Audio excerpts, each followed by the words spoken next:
I want to show you some really interesting pieces of jewellery, and this is meteoritic jewellery. Now, I love stuff like this, especially when they're blended the way that they are.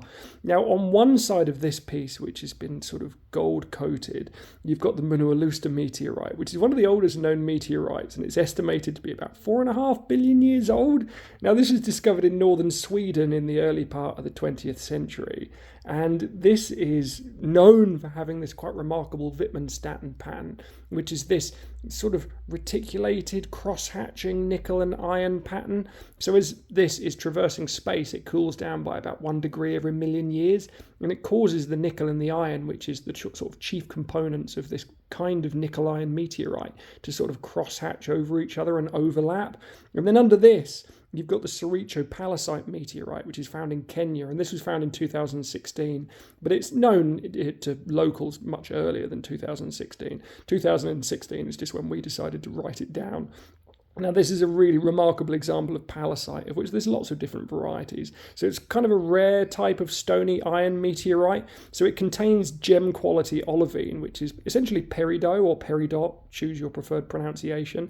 So the crystals are embedded in this sort of metallic matrix. So on one side, you've got the Suricho-Palisite meteorite, and then on the other side, you've got this gold-coated rather, Munualusta meteorite.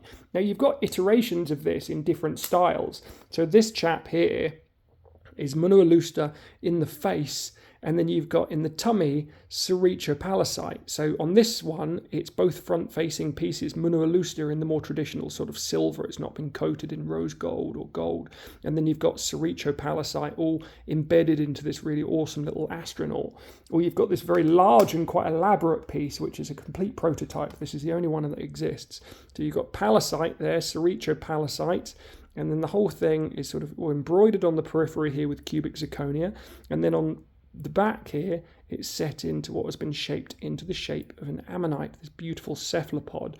So you've got a real mixture of styles into one very unique piece. And then the final piece you've got here, although I do have others, you've got this one here, which is Munualusta meteorite in rose gold. But on both sides of this, you've got that rose gold plated Munualusta meteorite.